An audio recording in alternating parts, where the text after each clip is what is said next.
ಆತ್ಮೀಯ ಸ್ನೇಹಿತರೆ, ಎಲ್ಲರಿಗೂ ಗೋಲ್ ಬೋರ್ಡ್ ನ್ಯೂಸ್ ಚಾನಲ್ಗೆ ಸ್ವಾಗತ. ಈ ಒಂದು ವಿಡಿಯೋದಲ್ಲಿ ಈಗಾಗಲೇ ಪಿಂಚಣಿದಾರರು ಯಾವೆಲ್ಲ ದಾಖಲೆಗಳನ್ನ ಒದಗಿಸಿ ಬಂದಿದ್ದಾರೆ ಸ್ನೇಹಿತರೆ, ಅಂತವರಿಗೆ ಗುಡ್ ನ್ಯೂಸ್ ಅಂತಲೇ ಹೇಳ್ಬೋದು ಸ್ನೇಹಿತರೆ. ಸರಿಯಾದಂತಹ ದಾಖಲೆಗಳನ್ನ ಒದಗಿಸಿಕೊಟ್ಟಿರುವಂತಹ ಎಲ್ಲ ಪಿಂಚಣಿದಾರರಿಗೆ ಸುಮಾರು ಪೆಂಡಿಂಗ್ ಉಳಿದಿರುವಂತಹ 2 ತಿಂಗಳು ಪಿಂಚಣಿಯನ್ನ ಒಟ್ಟಾರೆಯಾಗಿ ಜಮಾ ಮಾಡ್ತಾ ಇರೋ ಬಗ್ಗೆ ಮಾಹಿತಿಗಳು ಲಭ್ಯವಾಗ್ತಾ ಇದಾವೆ ಸ್ನೇಹಿತರೆ. ಹೌದು ಸ್ನೇಹಿತರೆ, ಪಿಂಚಣಿದಾರರಿಗೆ ಭರ್ಜರಿ ಗುಡ್ ನ್ಯೂಸ್ ಅಂತಲೇ ಹೇಳ್ಬೋದು. ಪೆಂಡಿಂಗ್ ಪಿಂಚಣಿ ಒಟ್ಟಾರೆಯಾಗಿ ರಿಲೀಸ್ ಆಗಿದ್ದು ಪಿಂಚಣಿದಾರರ ಖಾತೆಗಳಿಗೆ ಜಮಾ ಆಗ್ತಾ ಇದೆ. ಯಾರಿಗೆಲ್ಲ ಜೂನ್ ತಿಂಗಳು ಪಿಂಚಣಿ, ಜುಲೈ ತಿಂಗಳು ಪಿಂಚಣಿ ಹಣ ಜಮಾ ಆಗಿದ್ದಿಲ್ಲ ಅಂತವರಿಗೆ ಎರಡೂ ಕೂಡ ಒಟ್ಟಾರೆಯಾಗಿ ಕ್ರೆಡಿಟ್ ಆಗ್ತಾ ಇದೆ ಸ್ನೇಹಿತರೆ. ಸೊ ಹಾಗಾದ್ರೆ ಪಿಂಚಣಿದಾರರಿಗೆ ಸಂಬಂಧಪಟ್ಟಂತೆ ಯಾವೆಲ್ಲ ಪಿಂಚಣಿಗಳನ್ನ ಒದಗಿಸಿಕೊಡ್ಬೇಕಾಗುತ್ತೆ, ಸೊ ಯಾರು ಯಾವ್ಯಾವ ದಾಖಲೆಗಳನ್ನ ನೀಡಬೇಕಾಗುತ್ತೆ, ಅದ್ರ ಬಗ್ಗೆ ಕಂಪ್ಲೀಟ್ ಆದಂತಹ ಮಾಹಿತಿಯನ್ನ ತಮಗೆ ತಿಳಿಸ್ತಾ ಹೋಗ್ತೀನಿ ಸ್ನೇಹಿತರೆ. ವಿಡಿಯೋ ಕೂಡ ತಮಗೆ ಸಹಾಯ ಆಗಲಿದೆ. ಸೊ ಆ ಕಾರಣಕ್ಕಾಗಿ ಪ್ರತಿಯೊಬ್ಬರು ಕೂಡ ತಾವು ಚಾನೆಲ್ ಅನ್ನ ಸಬ್ಸ್ಕ್ರೈಬ್ ಮಾಡ್ಕೊಂಡೇ ವಿಡಿಯೋನ ವೀಕ್ಷಣೆ ಮಾಡಿ. ಹಾಗಾದ್ರೆ ಬನ್ನಿ ಸ್ನೇಹಿತರೆ, ತಡ ಮಾಡದೆ ಈ ಒಂದು ವಿಡಿಯೋನ ಪ್ರಾರಂಭಿಸೋಣ. ಹೌದು ಸ್ನೇಹಿತರೆ, ಈಗಾಗಲೇ ರಾಜ್ಯ ಸರ್ಕಾರದ ವತಿಯಿಂದ ಪಡಿತಾ ಇರುವಂತಹ ವಿವಿಧ ರೀತಿಯಾದಂತಹ ಪಿಂಚಣಿ ಹಣವನ್ನ ಪಡಿತಾ ಇರುವಂತಹ ರಾಜ್ಯದ ಪಿಂಚಣಿದಾರರಿಗೆ ಸಂಬಂಧಪಟ್ಟಂತೆ ಸಂಧ್ಯಾ ಸುರಕ್ಷಾ ಯೋಜನೆ ಮೂಲಕ ಪಡಿತಾ ಇರುವಂತಹ ಪಿಂಚಣಿ ಆಗಿರ್ಬೋದು, ವೃದ್ಧಾಪಿ ಯೋಜನೆ ಮೂಲಕ ಪಡಿತಾ ಇರುವಂತಹ ಪಿಂಚಣಿ ಆಗಿರ್ಬೋದು, ಅದರ ಜೊತೆಗೆ ಮನಸ್ವತಿ ಪಿಂಚಣಿ ಆಗಿರ್ಬೋದು ಸ್ನೇಹಿತರೆ, ಈಗಾಗಲೇ ಅನೇಕ ಕಾರಣಗಳನ್ನ ನೀಡೋದ್ರ ಮೂಲಕ ರಾಜ್ಯದಲ್ಲಿ ಪಿಂಚಣಿಯನ್ನ ರದ್ದು ಮಾಡಲಾಗಿತ್ತು. ತಾತ್ಕಾಲಿಕವಾಗಿ ತಡೆ ಕೂಡ ಹಿಡಿಯಲಾಗಿತ್ತು ಸ್ನೇಹಿತರೆ.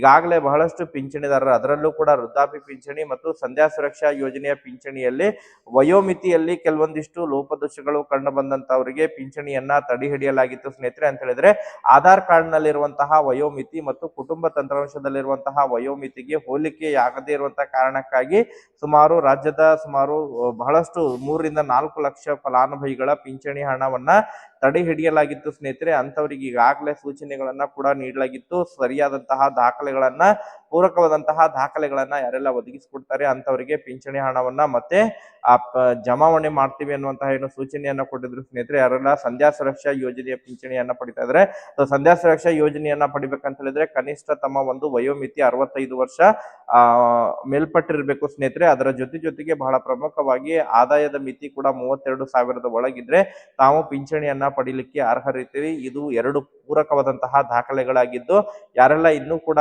5 ವರ್ಷ ಕಂಪ್ಲೀಟ್ ಆದ್ರೂ ಕೂಡ ಮತ್ತೆ ಪಿಂಚಣಿಯನ್ನ ಪಡಿಲಿಕ್ಕೆ ತಾವು ಜಾತಿ ಮತ್ತು ಆದಾಯ ಪ್ರಮಾಣ ಪತ್ರವನ್ನ ಹೊಸದಾಗಿ ಸಬ್ಮಿಟ್ ಮಾಡಿಲ್ಲ ಅಂತ ಸ್ನೇಹಿತರೆ, ಆದಷ್ಟು ಶೀಘ್ರದಲ್ಲೇ ಈ ಒಂದು ದಾಖಲೆಗಳನ್ನ ಕೊಡಬೇಕು. ಅದರ ಜೊತೆಗೆ ತಮ್ಮ ಒಂದು ಏಜ್ಗೆ ಸಂಬಂಧಪಟ್ಟಂತೆ ಆಧಾರ್ ಕಾರ್ಡ್ ನಲ್ಲಿರುವಂತಹ ವಯೋಮಿತಿ ಆಗಿರ್ಬೋದು ಮತ್ತು ತಮ್ಮ ಒಂದು ಶಾಲಾ ದಾಖಲೆಗಳನ್ನ, ಒಂದು TC ಆಗಿರ್ಬೋದು ಅಥವಾ ಯಾವ್ದಾದ್ರು ಸರ್ಟಿಫಿಕೇಟ್ ಅನ್ನ ಕೊಡಬೇಕು. ಇವನ್ ಯಾವ್ದಾದ್ರು ಶಾಲೆಯನ್ನ ಕಲಿತಿಲ್ಲ ಅಂತ ಹೇಳಿದ್ರೆ ಶಾಲೆಯನ್ನ ಕಲಿತಿಲ್ಲ ಎನ್ನುವಂತಹ ಅಫಿಡವಿಟ್ ಅನ್ನ ಮಾಡಿಸಿ ತಾವು ದಾಖಲೆಯನ್ನ ಕೊಡ್ಬೇಕಾಗುತ್ತೆ ಸ್ನೇಹಿತರೆ.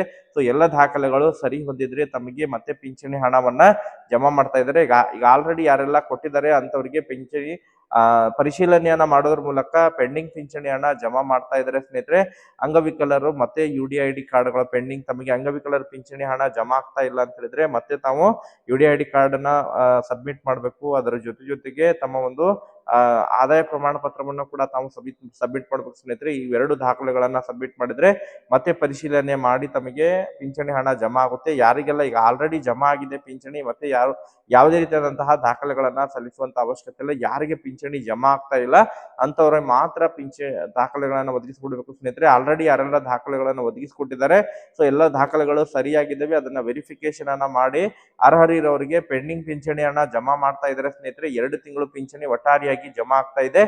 ಜೂನ್ ತಿಂಗಳದು ಮತ್ತು ಜುಲೈ ತಿಂಗಳ ಪಿಂಚಣಿ ಒಟ್ಟಾರೆಯಾಗಿ ಜಮಾ ಆಗಿರೋ ಬಗ್ಗೆ ಇವನ್ ಕಮೆಂಟ್ಗಳು ಕೂಡ ಬಂದಿದಾವೆ ಸ್ನೇಹಿತರೆ. ಸೊ ಇದಕ್ಕೆ ದಿನಾಂಕ ಕೂಡ ಇಲ್ಲ. ನೀವು ಆದಷ್ಟು ಶೀಘ್ರದಲ್ಲೇ ಪಿಂಚಣಿಯನ್ನ ಪಡಿಲಿಕ್ಕೆ ದಾಖಲೆಗಳನ್ನ ಒದಗಿಸಿಕೊಡಿ ಸ್ನೇಹಿತರೆ. ಮತ್ತೆ ಜುಲೈ ಪಿಂಚಣಿ ಇವತ್ತು ಯಾರಿಗೆಲ್ಲ ಪೆಂಡಿಂಗ್ ಉಳಿದಿದೆ, ಸೊ ಇವತ್ತು ಕಂಪ್ಲೀಟ್ ಆಗಿ ಪೆಂಡಿಂಗ್ ಉಳಿದಿರುವಂತಹ ಎಲ್ಲರ ಖಾತೆಗಳಿಗೆ ಜುಲೈ ತಿಂಗಳ ಪಿಂಚಣಿ ಇವತ್ತೇ ಜಮಾವಣೆ ಆಗಲಿದೆ ಸ್ನೇಹಿತರೆ.